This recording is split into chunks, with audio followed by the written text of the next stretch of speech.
Book एक।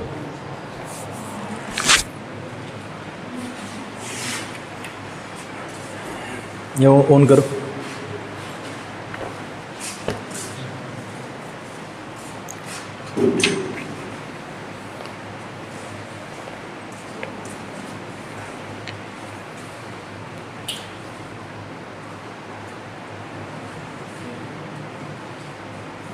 Chapter number 2 है polynomials. Polynomials को हिंदी में कहते हैं बहुपद, ठीक है। वेरिएबल्स होते हैं, कोएफिशिएंट्स होते हैं, उनका एडिशन, मल्टीप्लिकेशन, डिवीज़न, आपका सब्ट्रैक्शन, स्पेशली ये चीज़ें आ जाती हैं एग्जांपल्स के तौर पे। आपकी किताब में बहुत सारी कुछ चीज़ें दी हुई हैं, बट एग्जांपल के तौर पे अगर मैं मौखिक रूप से कहूँ x² + 5x + 3 कुछ इस तरीके का क्या हो जाएगा, पोलिनोमियल हो जाएगा। क्लास 9th में हमने इसके बारे में बात की थी, कुछ टर्म्स हमें पता चले थे, डिग्री वगैरह। डिग्री था, कोएफिशिएंट था, वेरिएबल का हमें पता ही है जो चेंज हो जाए, कांस्टेंट टर्म था जो निश्चित रहता है। अगर हम थोड़ी थोड़ी चीज़ें यहाँ से भी करेंगे बुक से, क्योंकि ग्राफ एक इम्पोर्टेंट चीज़ है और ग्राफ यहाँ पर बनाना उस एक्यूरेसी से पॉसिबल नहीं है, इसलिए हम ग्राफ का जो सिस्टम है वो हम देखेंगे पूरा किताब में। और आज हम 3 तरीके के पोलिनोमियल को कवर करेंगे जो कि तुम्हारे सिलेबस में है। पहला लीनियर पोलिनोमियल, दूसरा होगा क्वाड्रेटिक और तीसरा होगा क्यूबिक पोलिनोमियल। अगर हम पोलिनोमियल की बात करें कि किन को हम पोलिनोमियल कहेंगे और किन को पोलिनोमियल नहीं कहेंगे, तो यहाँ पर एक्सपोनेंट बहुत बड़े रूप में काम करती हैं। जब हम यहाँ पे पढ़ेंगे तो एक लाइन आएगी कि कौन से पोलिनोमियल नहीं हैं और आप उसमें पहचान करोगे, इसलिए मैं बताने की ज़रूरत मैं नहीं समझता। हम यहाँ पर कुछ चीज़ें देखेंगे और उससे हमें एहसास हो जाएगा कि ये जो पोलिनोमियल है, ये जो एक्सप्रेशन लिखे हुए हैं 2, उनमें से एक को पोलिनोमियल कहा गया है और दूसरे को पोलिनोमियल नहीं कहा गया है, उसका रीज़न क्या है, राइट। चलो आगे बढ़ते हैं। अगर आपके पास में, सभी के पास में बुक है तो आप थोड़ा सा ध्यान दें। क्लास 9th में हमने पढ़ा था, डिग्री के बारे में पढ़ा। एग्जाम्पल यहाँ पे 4x + 2 का दिया है इन्होंने, आगे कुछ और एग्जाम्पल भी दिए गए हैं पावर 2 के, यानी क्वाड्रेटिक के, राइट। अगली मेरे लिए एक लाइन इंपॉर्टेंट हो जाती है, expressions like 1/x - 1, √x + 2, 1/x raised to power 2 + 2x + 3 etc. are not polynomials। इन तीनों ही एक्सप्रेशन में एक चीज़ देखने को मिली और वो चीज़ शायद आप समझ भी गए होंगे। 1/x - 1, अगर x डिनोमिनेटर में है और पावर उसकी अकेला x है तो पावर 1 हुई। अगर मैं उसको पावर और एक्सपोनेंट के चैप्टर अगर आप याद करो तो पावर हो जाएगी माइनस, हो जाएगी। इसका मतलब अगर पावर माइनस में है तो वो हमारा पोलिनोमियल नहीं होगा। दूसरा x रूट में है, रूट में है x, रूट का मतलब होता है पावर 1/2,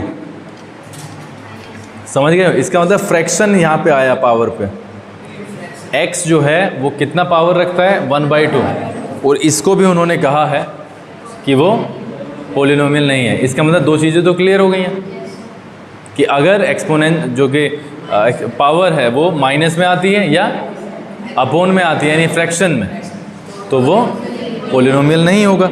ये चीज़ें बिल्कुल क्लियर है कि नहीं है।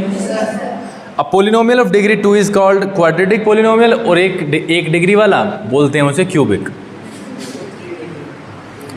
एक क्या क्यूबिक बोला मैंने, लीनियर, मेरे मुंह से क्यूबिक निकला क्या, लीनियर। 1 डिग्री वाले को हम लीनियर बोलते हैं, 2 डिग्री वाला होता है क्वाड्रेटिक और 3 डिग्री वाला होता है क्यूबिक। इसका ज़रा मूल रूप देखने की कोशिश करते हैं और वहाँ से फिर देखते हैं कि चीज़ें कैसे कैसे चलेंगी। पहले कवर तो हुआ है ना, कुछ कुछ याद है या भूल गए हो सब कुछ?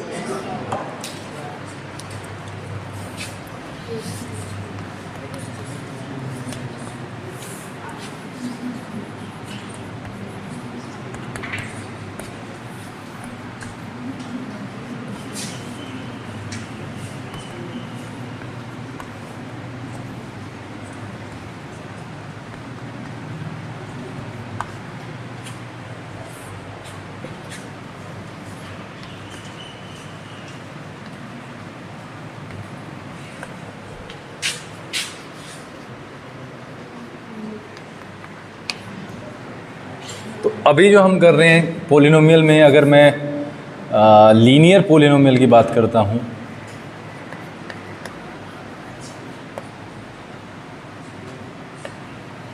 एक होता है क्वाड्रेटिक,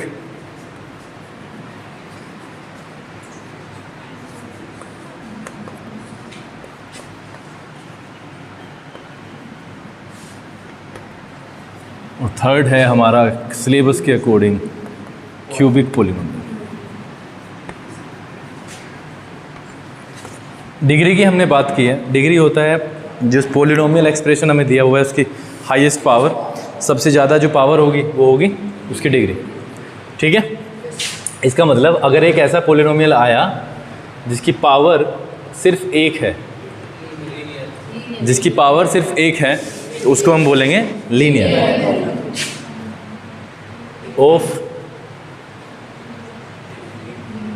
डिग्री 1, ये होगा 2 डिग्री वाला, और ये होगा ऑफ डिग्री 3। ठीक है, अगर हम मूल रूप देखने की कोशिश करें तो ये होगा ax प्लस b, ये होगा ax square plus bx plus c। ठीक है, और ये होगा ax cube plus bx square plus cx plus. ठीक है परीक्षित, ठीक है कैसे दुखी है? जहाँ पर एक शर्त है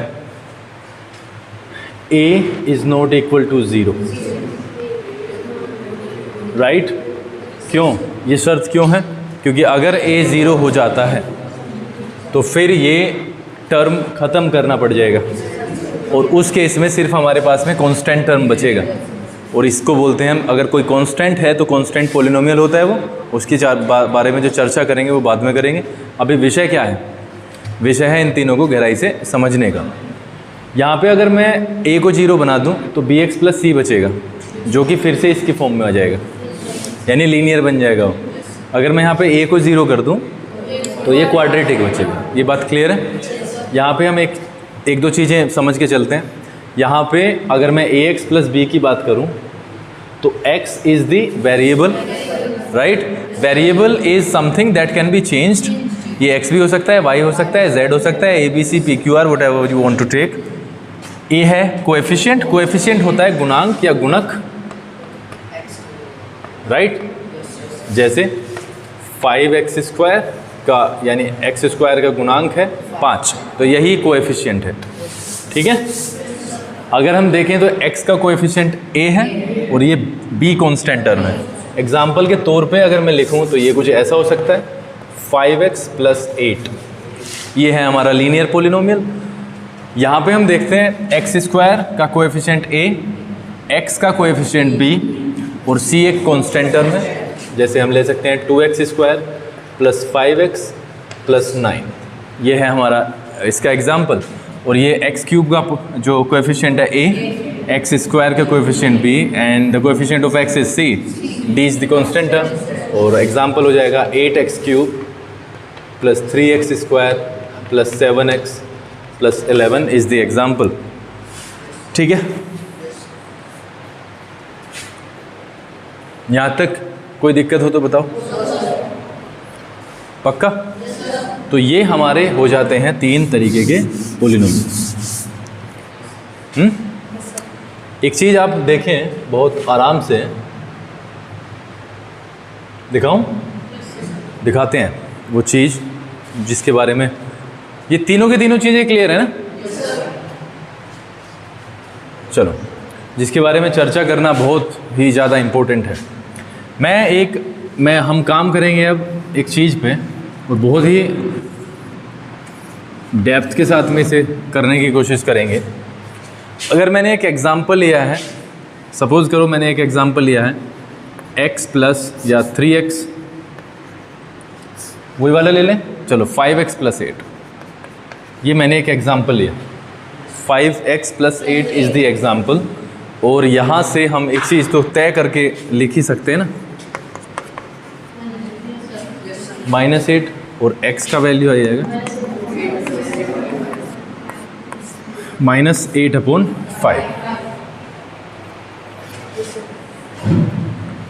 जो ये पोलिनोमियल है ये किस में है? एक्स वेरिएबल में। एक्स वेरिएबल क्या है? एक्स है, तो ये p x, it is written as this p x. अब आप एक चीज़ देखें, अगर मैं x को रिप्लेस कर दूं, क्योंकि x तो क्या आ गया, -8/5 आ गया। We have been given px is equal to 5x + 8, ठीक है, but x is -8/5,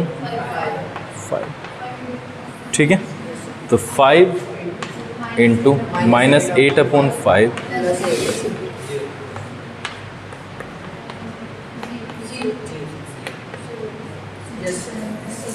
at -8/5 at x is equal to -8/5 it becomes 0, यानी यहाँ पे क्या है, p -8/5 किसके बराबर हो गया? 0।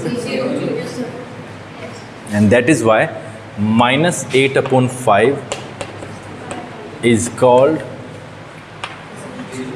a zero of this polynomial। ये चीज़ जो लिखी है क्लियर है या नहीं है?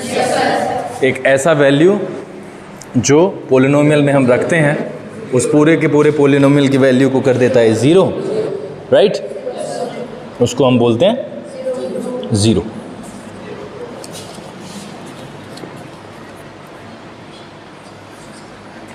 यहाँ तक की बात बिल्कुल क्लियर है?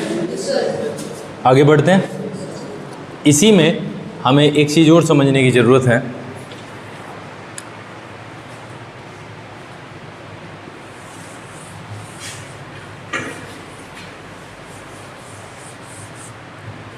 x का जो वैल्यू आया है वो -8/5 आया, ठीक है, और वो कैसे आया है? एवरीबडी नोज इट, कैसे आया।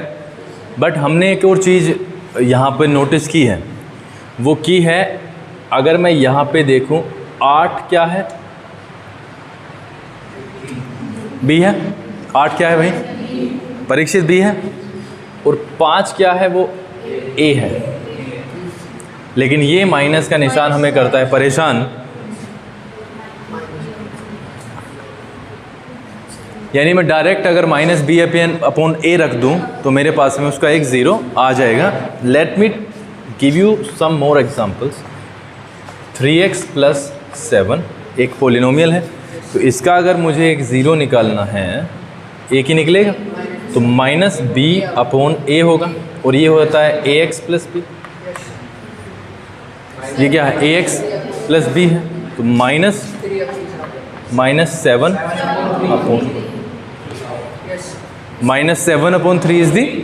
Is the 0। ये वाली चीज़ें क्लियर है यहाँ तक? अगर नहीं है तो बताओ। क्लियर है? अब चलो एक चीज़ देखते हैं। आप देखें,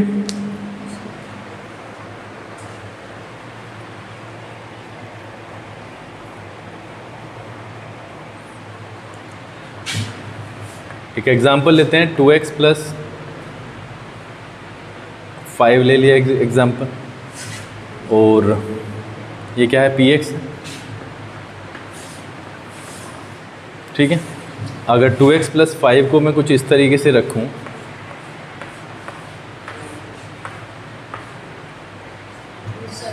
ठीक है, अगर मैं यहाँ पे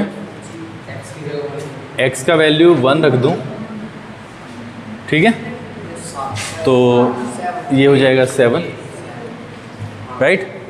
अगर यहाँ पे -1 रख दूं तो ये हो जाएगा 3, ठीक है। अगर हम यहाँ पे -2 रख दें तो ये हो जाएगा 1। 9 कौन है? 9 वाला कौन है? अगर हम -3 रखें, अरे माइनस के यूँ रखने पड़ रहे हैं ना, अगर प्लस का रखेंगे तो ऊपर उठ जाएगा वो। माइनस का कितना आ जाएगा? माइनस का 1। तो हमारे पास में 4 फिगर्स आ गए। 1 7, -1 3, -2 1, -3 -1। इसको हम जरा ग्राफ पे प्लॉट करने की कोशिश ही कर सकते हैं बस, बाकी देखते हैं क्या निकल के आता है।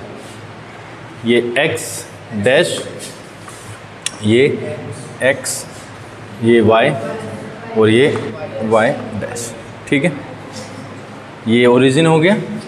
पहला कोऑर्डिनेट अब मैं लिख दें 1 2 3, कहाँ तक जाना है? 7 तक तो जाना ही पड़ेगा ऊपर। 4 5 6 7, चलो 1 2 3 4 5 6 7 8।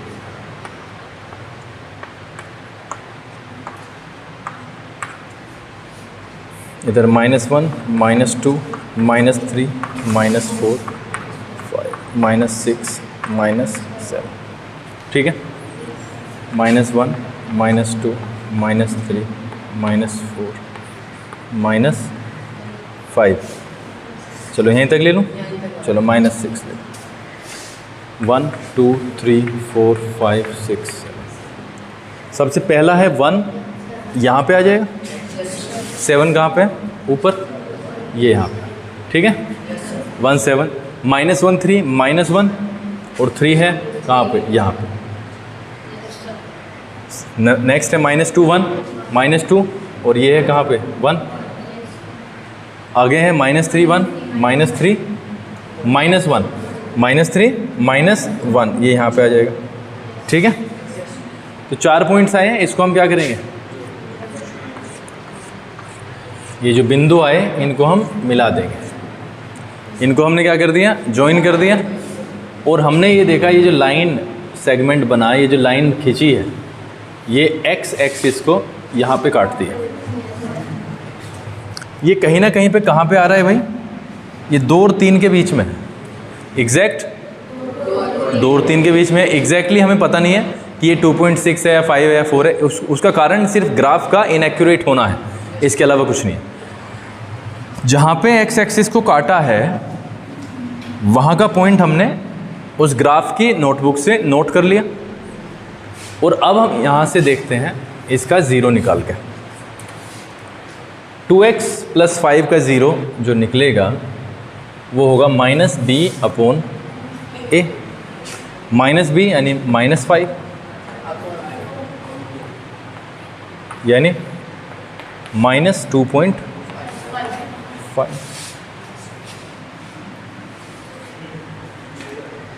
ये चीज़ आई है समझ में?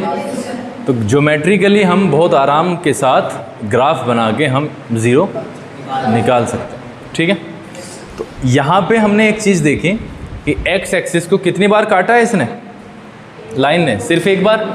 तो एक सॉल्यूशन होगा इसका, क्योंकि लीनियर है तो इसका सॉल्यूशन एक ही होगा।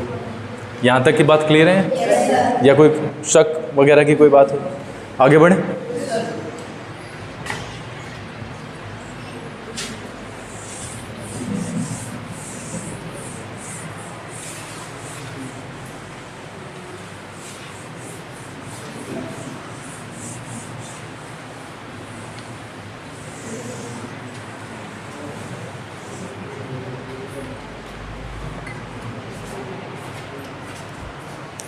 एग्जाम्पल अब लेते हैं क्वाड्रेटिक का।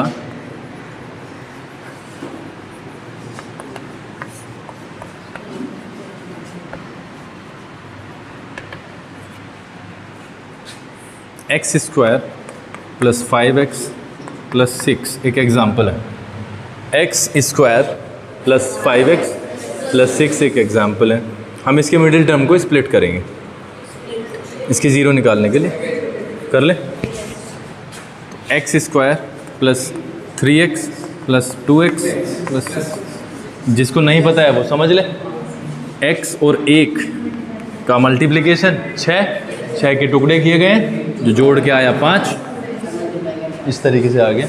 यहाँ से x कॉमन आ गया, x + 3। यहाँ से +2 कॉमन, x + 3। यहाँ से x कॉमन आया, x + 3, और वहाँ से 2 कॉमन आ गया, x + 3। और ये x + 3 यहाँ से कॉमन है, तो यहाँ से जो है x का वैल्यू -3, राइट, और x का वैल्यू, ये 2 ज़ीरोज़ निकल गए। ये 2 ज़ीरोज़ हमारे निकल गए।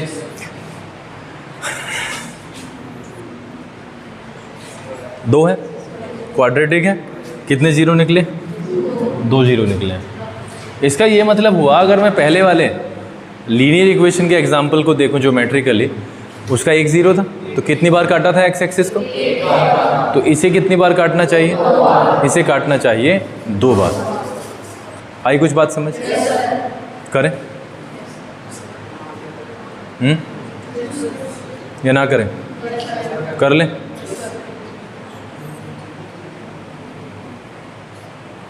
चलो, हमने एक वैल्यू निकालने का चार्ट बनाया, एक्स और वाई रखा, ठीक है। अगर मैं, ये तो क्या है, वाई, ये वैसे वाई होता है, ध्यान रखना, बता दूंगा उसके बारे में, समझा दूंगा, ठीक है। अगर मैं बच्चों x का वैल्यू यहाँ पे x का वैल्यू कितना डाल दूँ? 1 डाल दूँ, ठीक है। तो y का वैल्यू ज़्यादा बड़ा हो जाएगा, -1 डालता हूँ मैं। x का वैल्यू कितना डाला? -1। तो यहाँ से मुझे 1 मिल गया और यहाँ से मिल गया -5। 1 और 6 7, -5 2। बात समझ आई? फिर हमने वैल्यू को डाला 2 माइनस का, तो ये हो जाएगा 4 हो गया। ये हो जाएगा माइनस का 10 और ये हो जाएगा 6 और 4 10 0, ठीक है। आगे हम बढ़ते हैं, माइनस का 3 वैल्यू डाला गया, यहाँ से हमें मिला 9, यहाँ से मिला -15 और ये हो गया 6। क्या कुछ ऐसा ही है क्या? माइनस का क्यों होगा भाई? माइनस का क्यों होगा? प्लस का ही होगा। 3 3 जा 9 है ना, और 3 5 जा 15। ये ठीक आया? ये फिर से 0 आ रहा है, राइट? देखो इस पे तो 0 होना ही है ना। वैल्यू क्या है? माइनस का 4 रखा गया, यहाँ से हमें मिलता है 16, यहाँ से मिलता है -20 प्लस 6, तो ये आ जाएगा प्लस का 2, ठीक है। एक और वैल्यू डालते हैं, माइनस का 5। माइनस का 5 वैल्यू डाला गया है तो 25 मिला, माइनस का मिला 25, ठीक है, और ये 6 आ जाएगा। इतनी बात क्लियर हो गई है? अब एक ग्राफ बनाते हैं अच्छा सा, कोशिश करते हैं कि सही सा बने।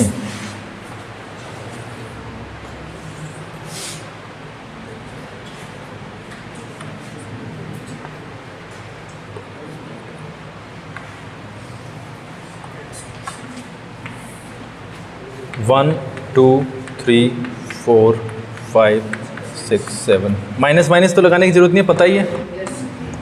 3 4 5 6 7, 1 2 3 4 5 6 7, 1 2 3 4 5 6 7, ठीक है।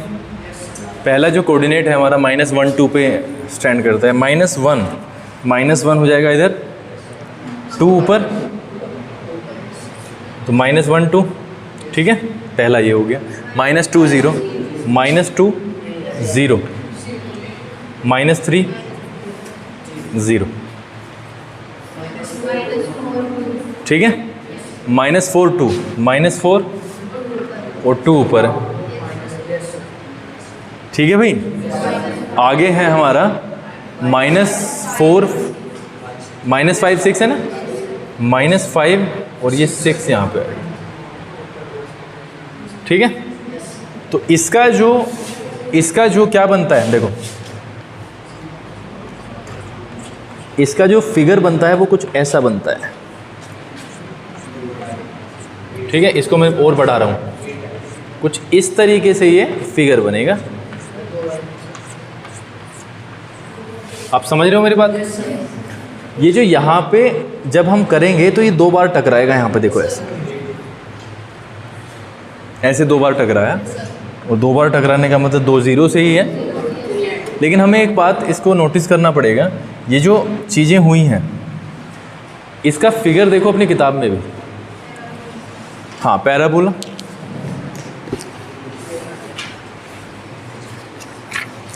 पेज नंबर 23 पे, पेज नंबर 23 पे हमने देखा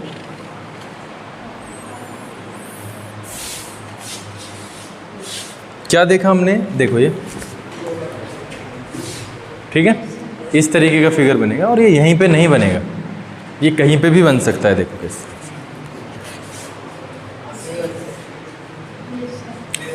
कभी कभी ये कोइंसाइड हो जाएगा, यहाँ पे तो 2 बार हो गया, कभी कभी ये कोइंसाइड होगा। एग्जाम्पल नंबर देखो आप फिगर 2.4 में, फिगर 2.4 में क्या देख रहे हो, सिर्फ एक ही पॉइंट आया ना, फर्स्ट और सेकंड जो फिगर है दोनों में एक ही पॉइंट आ रहा है, जबकि ऊपर अगर हम देखें 2.3 में तो हमें ए और ए डैश 2 मिल रहे हैं, दोनों ही तरफ पैराबोला ऊपर से खुला हुआ हो या नीचे से खुला हुआ हो, एक्स एक्सिस को 2 बार काट रहा है। जबकि 2.5 में अगर हम निगाह करें अपनी, तो यहाँ पर हम देखते हैं क्या भाई, क्या देखते हैं कि वहाँ पर वो सॉल्यूशन ही नहीं देता और वो काटता ही नहीं है। इसका मतलब एक्स एक्सिस को अगर इंटरसेक्ट नहीं किया गया है तो इसका मतलब उसका कोई सॉल्यूशन नहीं है। ये चीज़ें हमने पिछली बार भी पढ़ी थी, ठीक है। अब एक चीज़ और आप देखें, यहाँ पे मैं इसका बना नहीं रहा हूँ क्यूबिक का, आपको देखनी है चीज़ें। एक्स क्यूब माइनस 4x, इसने एक एग्जाम्पल दिया, एक्स क्यूब माइनस 4x, ये क्यूबिक है, सबको ही पता है क्यूबिक है, कांस्टेंट टर्म ना होने से कोई फ़र्क नहीं पड़ता, वो क्यूबिक है। और इसके भी हमने कोऑर्डिनेट्स निकाल लिए। कोऑर्डिनेट्स निकालने के बाद में जब ग्राफ प्लॉट किया गया तो कुछ इस तरीके से आए, ठीक है जी। अगर पहले 2.6 फिगर में देखोगे तो इस ग्राफ ने 3 पॉइंट पे इस एक्स एक्सिस को काटा है, 1, 2 एंड 3, और यही इसके सॉल्यूशंस हैं, यही इसके ज़ीरोज़ हैं, ठीक है। तीनों ही फिगर में हम देख सकते हैं, 2.7 में भी और 2.8 में भी। ये वाली चीज़ आपको घर पर इसी एग्जाम्पल को करना, और उसके बाद में 2-4 ग्राफ हम बना के देखेंगे क्यूबिक के भी, ठीक है, ग्राफ की कॉपी पे ही। अब चीज़ें एक तो स्पष्ट हो गई ये चीज़। अगर मैं 27 एग्जाम्पल पे जाऊँ, 27 पेज पे एग्जाम्पल पे जाऊँ, तो मेरे पास में 6 फिगर्स दिए हुए हैं, 6 फिगर्स हैं हमारे पास, और पूछा है कि ग्राफ को देख करके बताओ कि कितनी ज़ीरोज़ हैं। तो आपको पता चल जाना चाहिए पहले में कितने पॉइंट पे काटता है, 1 पॉइंट पे, तो 1 सॉल्यूशन है इसका। दूसरे में 2 पे काटता है तो 2 हैं। तीसरे में 1, 2, 3 पे 3 है, ठीक है। चौथे में हमें 1 मिला है, 5वें में 1 मिला है, ठीक है, एक ही है ना, हाँ वो कोइंसाइड हो गया ना, कोइंसाइड हो गया। और छठे में हमें मिले हैं 3 या 4, 1, 2, 3, 4 मिले हैं, तो 4 सॉल्यूशंस हैं इसके। ये बात समझ आइए। तो आपका जो पहली एक्सरसाइज का पहला सवाल है वो ऐसा ही है, एक ही सवाल है उसमें।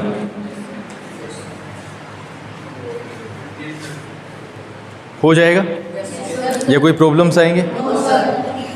अगर प्रॉब्लम्स आएंगी तो बताओ, और नहीं आएंगी तो बताओ। आएंगी दिक्कतें? कितना समझूं मैं इस चीज़ को कि सर हो जाएगा? बोलो हो जाएगा, ये ग्राफ बन जाएगा। बात सवाल की नहीं है कि सवाल हो जाएगा, सवाल तो हुआ ही रखा है। बात है जो चीज़ें समझाई गई हैं क्या वो हो जाएंगी?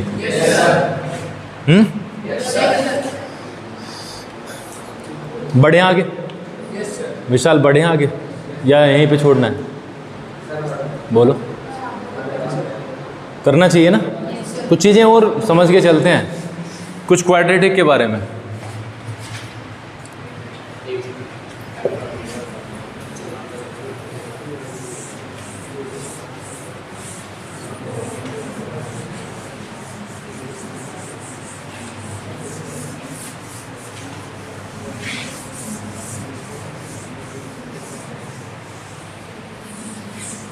हमने अभी जिक्र किया है एक एग्जाम्पल का, और एक और एग्जाम्पल ले सकते हैं हम। एक एग्जाम्पल ले लेते हैं, x² प्लस 9x प्लस 18। ये हमने कोई एग्जाम्पल ले लिया, ठीक है। बल्कि एक एग्जाम्पल ये, ठीक है ना, हाँ ठीक है, हो जाएगा, हो जाएगा ना। चलो, हमने ये एग्जांपल उठाया और इसके हमने ज़ीरोज़ निकाले। 18 के ऐसे फैक्टर्स बनाए जो जोड़ करके उन्हें आ गया 9, और वो होते हैं 6 और 3। तो x square plus 6x plus 3x, x common आ जाता है तो x प्लस 6, और यहाँ से 3 कॉमन आ जाता है तो x प्लस 6, तो x प्लस 6 और x प्लस 3। यहाँ से x का वैल्यू -6 और x का वैल्यू -6। ये हमारे पास में क्या आ गए, ज़ीरोज़ आ गए, -6 एंड 3। ठीक है, दो चीज़ें हम यहाँ पे हमने पढ़ी, पिछली बार भी पढ़ी और अभी भी पढ़ेंगे। एक तो पढ़ेंगे सम ऑफ ज़ीरोज़ और एक पढ़ेंगे प्रोडक्ट ऑफ ज़ीरोज़। जब हम यहाँ पे देखते हैं विशाल सम ऑफ ज़ीरोज़, पहली ज़ीरो को हम कहते हैं अल्फ़ा, दूसरी को कहते हैं बीटा। तो अल्फ़ा प्लस बीटा जब हम देखते हैं तो ये हमें -6 प्लस -3 ऐसा कुछ है, -6 प्लस -3, ये एडिशन है, प्लस है, यानी ये हर्ष हमें क्या मिला, -9। ठीक है, अब हम -9 को इसके साथ में क्या करेंगे, इसके साथ में इस्टेब्लिश करेंगे इसका रिलेशन, क्या पता बन जाए। -9 जो आया वो क्या आया, सम आ गया हमारे पास में। वहाँ से अगर मैं इसको कंपेयर करूँ तो ax² plus bx plus c, यहाँ से a का वैल्यू 1 है, b का वैल्यू 9 है और c का वैल्यू 80। ठीक है, यहाँ से हम क्या देखते हैं भाई, यहाँ से हम देखते हैं अगर मैं -9 को देखूं और इसका मैं माइनस कॉमन बाहर ले लूँ, माइनस कॉमन ले लूँ, तो 9 जो वैल्यू है वो b की है। ठीक है भाई, मैंने बाहर नहीं लिया, सिर्फ माइनस लगाया है बच्चों, माइनस लगा क्योंकि लगा हुआ है ना। अगर मैं देखूं यहाँ पे 9 कौन है, b है, और ये क्या है, a। ठीक है, बात अभी भी उलझी हुई है। आप एक चीज़ ध्यान रखो, यहाँ पे जो b का वैल्यू क्या है वो 9 है। ठीक है, और हमारे पास में जो सम ऑफ ज़ीरोज़ आया वो कितना आया, -9 आया है, तो इसको माइनस बनाना पड़ेगा। आप समझ रहे हो मेरी बात। अगर मैं सीधा b/a डाल दूंगा बच्चों तो 9/1 आएगा। इसका मतलब क्या हो जाएगा विशाल, 9, लेकिन लाना कितना है, -9। हमारे पास में जो ट्रूथ है वो ये है कि -9 इसका सम ऑफ ज़ीरोज़ आया, जबकि b/a वाले फॉर्मूला से हमारे पास में क्या आता है, सिर्फ 9 आता है। इसको और इसको रिलेशन में लाने के लिए हमें माइनस लगाना पड़ेगा। इसका मतलब अगर सम ऑफ ज़ीरोज़ में हम -b/a कर दें तो हमारे पास में डायरेक्ट इसका सम ऑफ ज़ीरोज़ आ जाएगा। b/a से उल्टा आएगा, यानी प्लस का होगा तो माइनस का आएगा, माइनस का होगा तो प्लस का आएगा। ये बात समझ में आ गई है। तो कहने का मतलब ये है कि ये माइनस क्यों लगा, it can be a question. ये माइनस इसलिए लगा है क्योंकि बाय डिफ़ॉल्ट जब हम इसे चीज़ को करते हैं तो वो इसका ऑपोजिट आंसर हमें देता है साइन में। ठीक है, ये चीज़ क्लियर है? नहीं है तो मैं दोबारा बताता हूँ फिर। है हर्ष, क्लियर नहीं है? क्लियर है। अगर प्रोडक्ट ऑफ ज़ीरोज़, अब क्लियर हो जाएगा थोड़ा सा। अगर प्रोडक्ट ऑफ ज़ीरोज़ की बात करें, यानी प्रोडक्ट ऑफ ज़ीरोज़ की बात करें अल्फ़ा बीटा, तो वो होगा हमारा -6 इंटू -3, ये हो जाएगा 18, 18 हो जाएगा। जब हम यहाँ पे 18 से इसको करने की कोशिश करते हैं तो c आता है, c आता है, और c का मतलब हम इसको a कर सकते हैं। c/1 क्या होता है, c ही होता है, और यहाँ पर 1 क्या है, a। यानी जो प्रोडक्ट ऑफ ज़ीरोज़ है वो क्या है, सी अपॉन ए, और जो सम ऑफ ज़ीरोज़ है वो माइनस बी अपॉन ए से हमारा आ जाएगा, यानी हम सीधा लिख सकते हैं माइनस बी अपॉन ए और ये होगा सी अपॉन ए। ठीक है, और यही इस्टेब्लिशमेंट हमें पहले सवाल में करना भी है। पहला सवाल है हमारा एक्सरसाइज नंबर 2.2 का पहला सवाल, जो कहता है x square minus 2x, x square minus 2x minus 8। पहले सवाल को पढ़ लेंगे आराम से। Find the zeros of the following quadratic polynomials and verify the relationship between the zeros and the coefficients. Verify यानी आपको जांचना है, पहले इसके ज़ीरोज़ निकाल लें और फिर इसके हम कोएफिशिएंट देखेंगे, कोएफिशिएंट का हम पूरा का पूरा वेरिफिकेशन करेंगे किस किस तरीके से आया। यहाँ पे splitting on, splitting the middle क्या हो सकती है, 8 के टुकड़े करने हैं, माइनस करके आना चाहिए 2, 4 2, तो x square minus 4x plus 2x। Minus कौन कह रहा है, ये माइनस कौन कहता है, यही ध्यान रखना है बस। यहाँ पे माइनस का है तो माइनस का ही लाना है। कहाँ करेगा माइनस मल्टीप्लाई, अब ब्रैकेट को अब छोड़ो, अब तो टेंथ में हो। हमें माइनस करके दो संख्याओं का माइनस करके हमें जो रिजल्ट लाना है वो माइनस में लाना है। तो इसका मतलब बड़ा जो एब्सोल्यूट नंबर है वो माइनस का रखना है। बड़ा एब्सोल्यूट नंबर बड़ा 4 है, 4 और 2 का ही तो सब्ट्रैक्शन होना है, तो 4 को बड़ा वो रखना पड़ेगा माइनस का और 2 को रखना पड़ेगा प्लस का, तब जाके वो माइनस का 2 देगा। x common, x minus 4 plus 2 common, x minus 4, यहाँ से x minus 4 common, x plus 2। अगर हम देखें तो यहाँ से x का वैल्यू 4 और x का वैल्यू माइनस, ये आ गया। अब हमने सीधा निकाला सम ऑफ ज़ीरोज़ यानी अल्फ़ा प्लस बीटा, इसका मतलब 4 प्लस माइनस 2, इसका मतलब कितना आ गया 2 आ गया। 2 को हम क्या रख सकते हैं 2/1, 2/1 लिखा जा सकता है। अब देखते हैं 2 है हमारा यहाँ पे, b का वैल्यू क्या है -2, a का वैल्यू है 1 और c का वैल्यू है -8।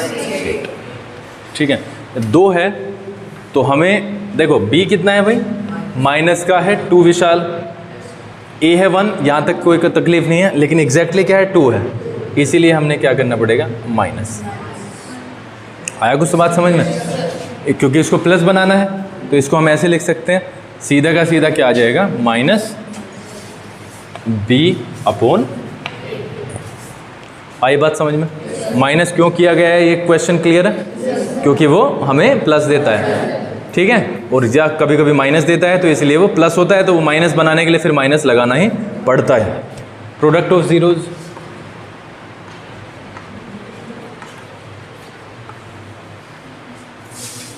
अल्फा बीटा, यानी कितना हो जाएगा 4 इंटू माइनस का 8, और माइनस का 8 को माइनस का 8/1 लिखा जा सकता है। -8 आपको सामने दिखाई दे रहा है। ठीक है, चीज़ें क्लियर है, कुछ इसमें दिक्कत है। अब सवाल देखो कि कहाँ कहाँ पे हम गड़बड़ कर सकते हैं। इस सवाल के कौन कौन से पार्ट में हम दिक्कतें कर सकते हैं वो देखो ज़रा, कहाँ पे हो सकते हैं। अगर ऐसे नहीं करना है एक ही लाइन में, तो ये हमने क्या निकाला, अल्फ़ा प्लस बीटा निकाल लिया। अब आराम से अल्फ़ा प्लस बीटा अलग निकाल लो। क्या निकाल लेंगे, दोनों के दोनों जो हमारा सम होता है क्या होता है -b/a होता है, वो तो हमें पता ही है, -b/a होता है। अलग से वैल्यू निकाल लो, वो यही आएगी, और कह देंगे कि ये दोनों के दोनों सेम है, इस्टेब्लिश हो गया। ठीक है,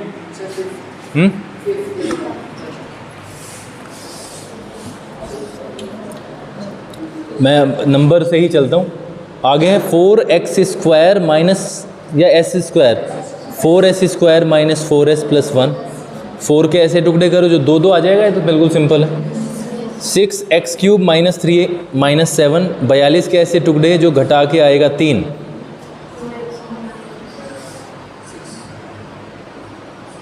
बयालीस के ऐसे टुकड़े जो घटा के आएगा 3, गलत कर रहा हूँ मैं, घटा के आएगा 7, क्योंकि -3 को हमें कांस्टेंट वाली जो नंबर है वहाँ पे रखना है। तो ये बनेगा 6x² माइनस 7x माइनस 3। 18 के ऐसे टुकड़े जो घटा के 7 आएगा, 9 गुना 2। ठीक है, समझ नहीं आया? समझ आ गया ना? क्योंकि ये कांस्टेंट टर्म को उन्होंने बीच में रखा है, हमें तीसरे नंबर पे रखना है। विशाल कैसे नहीं आ रहा समझ में? आज आ रहा है? हमारे पास में आगे है 4u² plus 8u। 4u² plus 8u। इसमें हम क्या करेंगे? इसमें अगर मैं 4 कॉमन ले लूँ, u कॉमन ले लूँ, 4u कॉमन लेके क्या आ जाएगा? 4u कॉमन लेके क्या आ जाएगा? u plus 2। तो एक बार u 0 होगा और u प्लस 2 एक बार -2 होगा, है ना? ऐसे ही होगा। नहीं आ रहा समझ में?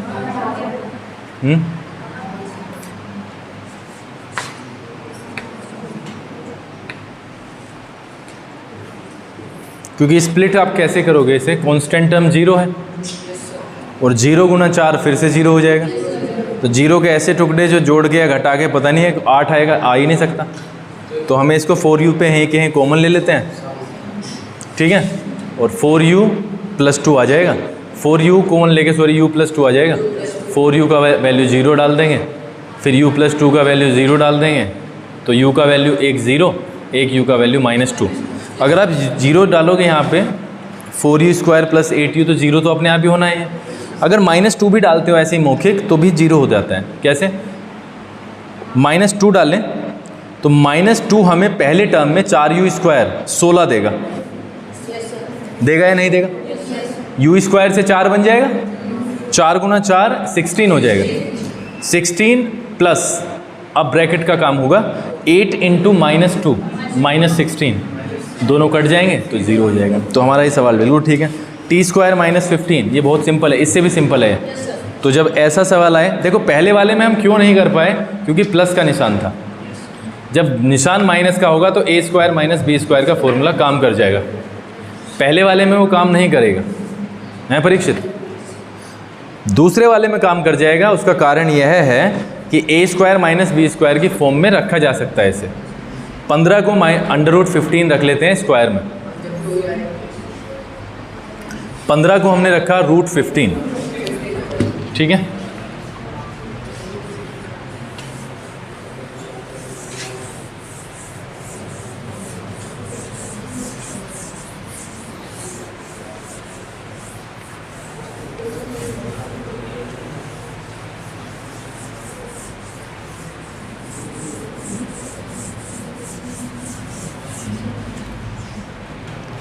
t² -15, तो इसको लिखा जा सकता है t² माइनस √15 का स्क्वायर, ठीक है? तो t माइनस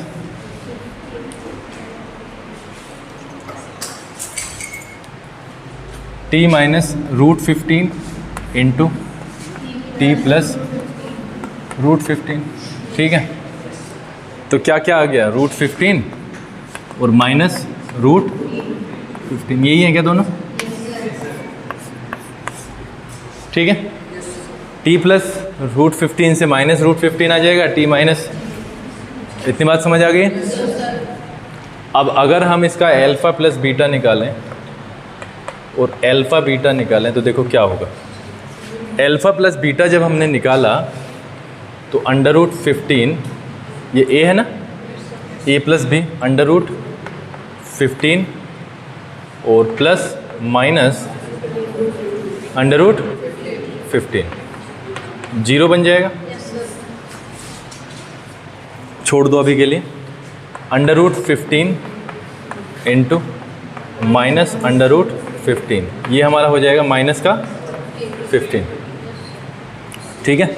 यहाँ से हम देखते हैं a का जो वैल्यू है वो 1 है, ठीक है, b का वैल्यू है माइनस, b का तो वैल्यू 0 है, राइट, और c का वैल्यू है माइनस 15, ठीक है भाई। 0 तो देखो कैसे भी आ ही जाएगा, सिर्फ 0 नीचे ना हो।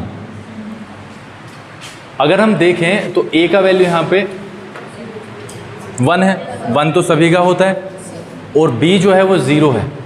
अब 0 ना तो माइनस होता ना ही प्लस होता, बिल्कुल सिंपली चीज़ हो रही है, ठीक है। इसका मतलब मैं कह सकता हूँ माइनस b अपॉन a, ठीक है, क्योंकि 0 लाना है, 0 आना है, a तो हमारा सर्टेन है 1 है, b हमारा 0 है, 0 ना प्लस होता ना माइनस होता, और माइनस b अपॉन a रख लिया हमने, उसमें कोई फ़र्क नहीं पड़ता।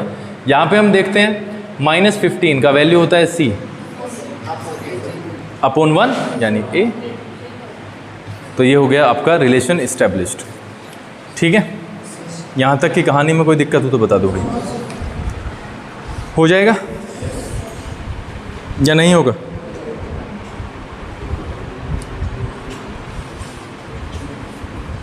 आगे बढ़ें, लास्ट सवाल है इसमें।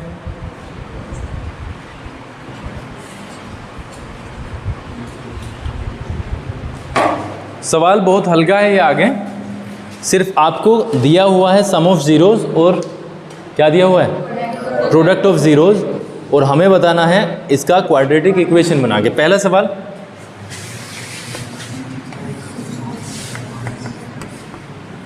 सवाल कहता है 1/4 अल्फ़ा प्लस बीटा हमारे पास में है 1/4, और अल्फ़ा बीटा है हमारे पास कितना, -1। सॉल्यूशन कर देंगे फिर इसका। हमें दिया है -b/a का वैल्यू 1/4, ठीक है, और c/a का वैल्यू दिया है -1, ठीक है। अब यहाँ पे चीज़ें आ जाती हैं, a के 2 वैल्यू आ रहे हैं, तो a के एक ही वैल्यू बनाने के लिए हमने क्या किया, यहीं पे -1 है ना, ये इसको ऐसे रखा जा सकता है, -1 को कैसे लिखा जा सकता है, ऐसे लिखा जा सकता है, इसको हमने -4/4 कर लिया। ये 4 ही क्यों किया गया है, क्योंकि a का वैल्यू 4 है, तो इसे डिनोमिनेटर को यहाँ पे 4 बनाने के लिए ऊपर भी और नीचे भी 4 से मल्टीप्लाई हो गई, तो माइनस का 4/4 हो गया। यहाँ से बिल्कुल क्लियरली पता चल रहा है हमें -b, देखो मैं बिल्कुल बेसिक से बता रहा हूँ, -b का वैल्यू कितना है 1, तो b का वैल्यू हो जाएगा -1, ठीक है, c का वैल्यू -4 और a का वैल्यू 4। आ गया कुछ समझ में? जो क्वाड्रेटिक इक्वेशन होता है ax² + bx + c होता है, इसलिए ax² का मतलब a क्या है भाई, -4x², अच्छा 4x² + bx का मतलब हो गया -x + c का मतलब हो गया -4। ये चेक कर लो ज़रा, यही है विशाल, यही है, या कोई दिक्कत आएगी? एक्सरसाइज नंबर है आपकी 2.2। 2.2 का कौन सा सवाल है? ठीक है।